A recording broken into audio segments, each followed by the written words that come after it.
Welcome back to the class, everyone. While we all know that when it comes to adding more stats to a character, whether that be via mods or via datacrons, some stats are more advantageous than others. But what I want to talk about in today's video is that there are some characters out there where certain stats are completely dead.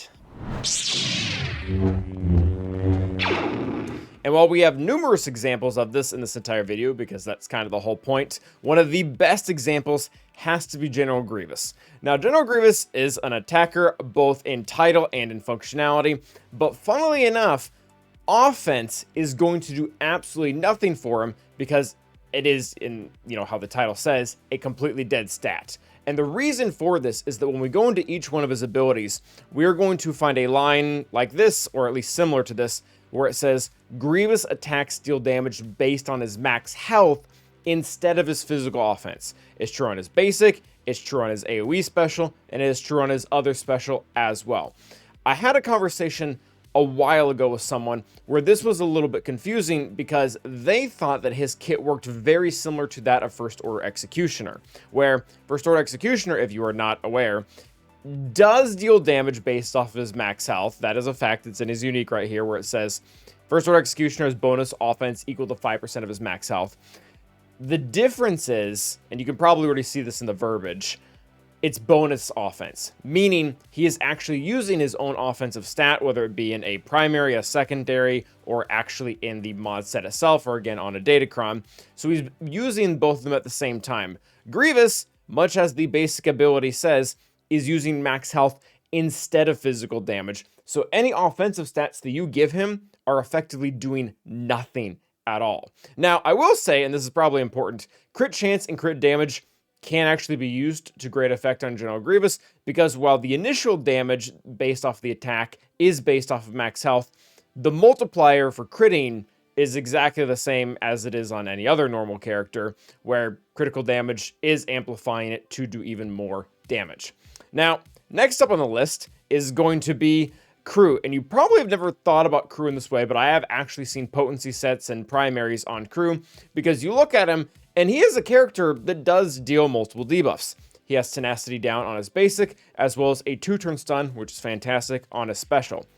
Now, the reason why potency is a completely dead stat for him is because a lot of people don't know this. Tenacity down cannot be resisted. And this is not specific to Kylo Ren Unmasked. This is all tenacity in game. Unless you have an opponent that is actually immune to it, which I actually don't know. I don't think that exists. Tenacity down will stick to them, even if they have tenacity up, or even if they have a bajillion tenacity. Now, as well as halt, the 2-turn stun, it says pretty clearly here this cannot be resisted. So with those two things in mind, despite the fact that they are 2 debuffs, there is never a potency or tenacity check. It's either going to apply, or, you have plenty of enemies who are immune to stun, like Galactic Legends, that it will not apply against, and how much potency you have doesn't matter as well. So, don't necessarily need to avoid potency on Crew, as it doesn't hurt his character in any way, but at the same time, it's doing absolutely nothing for him. You're much better focusing on defense sets and health primers to make him as survivable as possible. Next up is going to be Merrin, who, due to her unique, is going to have her speed set all the way down to 0. And as you can tell, I didn't remember which unique it was in. But right here it says, while Merrin has allies, her speed is set to 0 and she's immune to turn meter manipulation, which then she kind of has a workaround with it because she has turn meter manipulation that can't be prevented.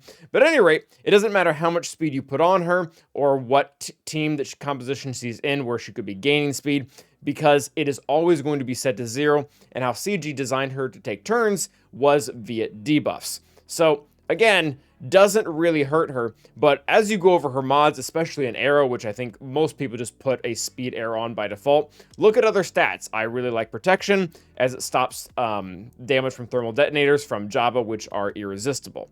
But at any rate, don't need to focus on that, whether it be primaries, secondaries, or even a speed set. This all should really be staying off of Merrin, because effectively to her, they are a dead stat. Next up is going to be B1 Battle Droid, who actually has several, different from our previous characters who each only really had one. And it's health, protection, and critical chance. So the critical chance is explained really easily here in the unique, where it says B1 can't score critical hits or be revived. And then continue on, has no protection, 1 health, and 100 stacks of droid battalion. So very lore accurate that really B1's danger isn't in how tanky he is, but in how many of them there are. So any mods here that just happen to apply more protection, more health, or more critical chance are just doing flat out nothing. In fact, B1 really only has 3 stats that he genuinely cares about, which are potency, offense, and speed, as he can actually use them. But the other 3 stats that we mentioned originally just aren't doing anything at all. Really interestingly enough, this is super awkward, do not mod your B1 for defense. But you could make an argument that defense actually isn't a dead stat on him, because while he is going to lose the same amount of stacks no matter what, most enemies have health steal, and that health steal is based off how much damage they're dealing. So effectively, if you do just get any random defense added into him, you're maybe taking away a really marginal amount of health steal from your opponent.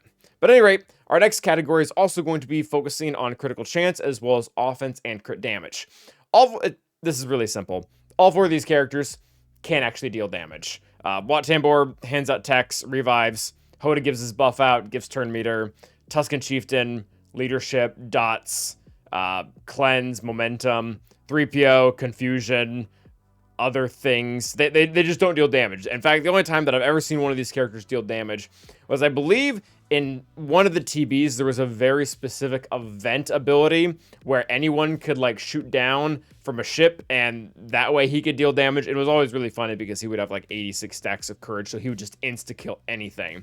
But in the vast majority of normal gameplay, any type of offensive stat, not just offense, but critical chance and crit damage, really just isn't going to be doing anything for these 4 characters, or really even the teams they end up on, with just their stats, not the rest of the team. Next up is going to be Mon Mothma. Now, Mon Mothma, you'll notice that we listed offense, critical damage, and crit chance for these 4 characters, whereas Mon Mothma only has crit chance and critical damage. Despite the fact that Mon Mothma doesn't deal damage herself, but they did put one thing into her leadership ability that is worth noting.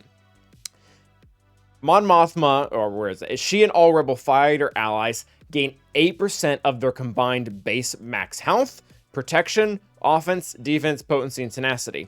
Meaning, while she is not going to be dealing any damage with her offense, that offense is getting pooled into a larger group and then given out to the rest of the Rebel fighters. So, Kyle Katarn on the team, while it won't be super great, he will be taking a small piece of her offense and applying it to himself, meaning that it's not entirely a dead stat, different from critical chance and crit damage, which, as you can see, are clearly not listed here at all.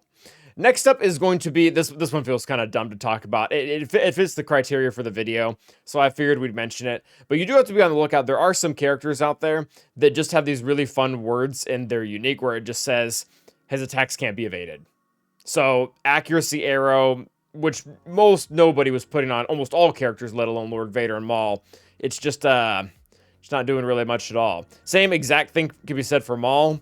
Maul's attacks can't be evaded, and he has 15% offense, so no need to apply those accuracy arrows, or I guess even accuracy on Datacrons. And if we ever do get the dodge meta back, 2 really good options. Probably on 2 different teams now, considering the way things are going with dark side clones.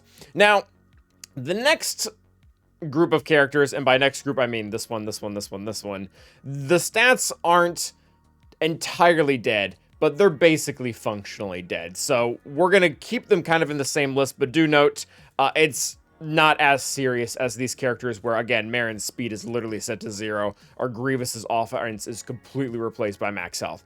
But we do have Captain Enoch, and Captain Enoch, in his unique ability, not leadership, but unique ability, enemies have negative 450% critical chance. Now, I mentioned this was a unique because once you kill Enoch, all your enemies gain all their critical chance back. So this doesn't necessarily get to apply to a bunch of Imperial Remnant characters. It really specifically applies to Enoch, because if you are using Enoch leading 3v3 with the 2 zombie brothers, you can just kill Enoch, and then the 2 allies, they do have some critical chance or critical avoidance from his leadership, but you can still crit through it. So actually more critical avoidance could be argued on them in 3v3.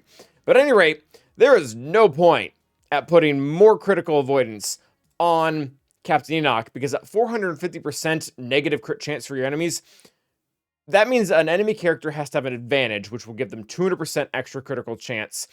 And on top of that, they would have to have a base of 251 to even start to be able to critically hit you, let alone, it's not going to be consistent. They would have to have much more than that. The only character out there that I can think of that can really completely reverse this is the combination of SLKR's team just having a lot of advantage, and then actually Darkside Ray has this thing which almost seems anti-Enoch, where it says enemies with less than full health have negative 200% critical avoidance. So between the advantage being 200%, critical avoidance being 200%, you actually could crit Enoch. The reason why this still functionally just doesn't matter at all is because the negative critical chance was excluding Galactic Legends. So if the only team that doesn't care about this is a Galactic Legend team, then Matt. So at any rate, no need to apply critical avoidance to Enoch. He already does it through his kit. But again, that does apply specifically to him because it is in his unique. And once you kill him, you'll be able to crit all of his allies. Next up is going to be the Darth Revan team. Not the Malgus team, but the Darth Revan team in relation to tenacity. And this comes down to the fact that in both Darth Revan's leadership ability as well as Force Storm, he is going to be putting out ferocity. The problem with ferocity is that it is going to be generating 15 negative % tenacity, and because it sticks around for 2 turns, both on the leadership when your characters take turns, as well as this, you can get up to 15 stacks of ferocity, which when you do the math, it comes out to a whopping negative 225% tenacity. Now, this is actually very good for Darth Revan because he's going to be gaining speed off of those debuffs. He's also going to be gaining offense off of the ferocity. And quite frankly, the team wants to be debuffed, at least by dazes as well as stuns, because then they're able to convert that over into ferocity and actually gain more speed off of it. I actually don't remember if it was stun or daze. I do remember that it was, ability block. Correction, not daze, but ability block and stun. They're able to spill it and turn it into ferocity. Now again, if you were to add tenacity to these characters, you would probably be harming yourself a little bit, but at the same time, 225 is a lot to overcome. That is assuming Darth Revan is at least still alive to also be able to spread Force Storm to get you from the 10 to the 15 marker. And as a note, if you are using Malak off the Darth Revan team, you can rationalize tenacity because if he's soloing, you really don't want him to get stunned. If you are using him within the Darth Revan team, you do not need tenacity on him. This is not 2019. Nobody's Padme team out there has Jedi Anakin that needs to land healing immunity. That's not really a thing. Put him with defense sets, make him really hard to kill, unless, again, you're using him to solo something, or if he is on a Sith Eternal team. And by the way, this doesn't really apply as much to the Malgus team, because the leadership that is generating 5 stacks of ferocity each time they take a turn that lasts for 2 turns, that's not present at all. And really the only thing adding negative tenacity is just this single one, which is, again, 1/3 of the amount that you would be having normally with Sith Empire. Next up is going to be Inquisitors as well with crit chance, which seems to be kind of the loser stat here, at least in this video. And it's not entirely dead, but it mostly is. Because when we look at Reva's leadership ability, again, this is Reva specifically, not all Inquisitors, or not all Inquisitor leaderships. At the start of the encounter, and whenever an Inquisitor's ally is defeated, all enemies are inflicted with 5 stacks of Purge. Inquisitor ally attacks always score a critical hit if against enemies with at least 5 stacks of Purge. So the reason why this didn't really get to be at the top part of the video, at the beginning of the video, is because there's a pretty hefty condition. Now, most teams that you're going to go against are going to consistently have 5 stacks of Purge. Not all of them will, hence why crit chance isn't necessarily completely a dead stat with these characters, but most of the ones that you're going to be using against that aren't going to be constantly getting rid of that amount of Purge, that's how it's going to function. Very similar with Dark Trooper when it comes to overall functionality. His basic ability, which is almost where all of his massive damage comes from, it can't critically hit unless he has advantage, so crit chance really doesn't enter into the equation.